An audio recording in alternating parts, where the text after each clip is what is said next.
یعنی حضرت عمر کی بات سن کے دل کا ٹھنڈا ہونا ایمان کی علامت ہے، اور امام حسین کی بات سن کے طبیعت کا سکون میں آنا یہ ایمان کی علامت ہے۔ حضرت فاطمہ الزہرا کا ذکر ہو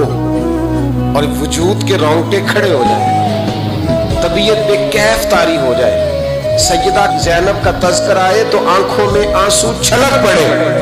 یہ ایمان کی علامت ہے۔ انسان کے وجود پر اثر ہو، لیکن جو آدمی کچی کچی باتیں کرے، کمزور کہانیاں سنائے کہ نہیں جی تو ٹھیک ہے، اہل بیت ہی اصل تھے، سارا کچھ وہی تھے، صحابہ بس وہ بھائی،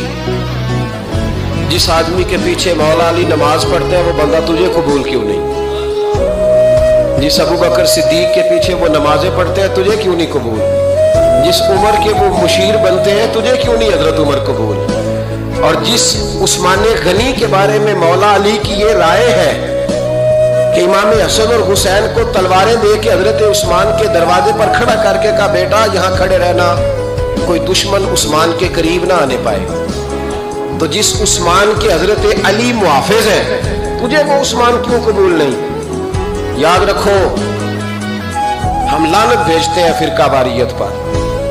امت کو تباہ کرتے ہیں وہ لوگ جو فرقہ واریت پیدا کرتے ہیں، لیکن آپ کو بتاؤں جس جماعت سے آپ کا تعلق ہے نا، اس جماعت کی امت مسلمہ کو ضرورت ہے۔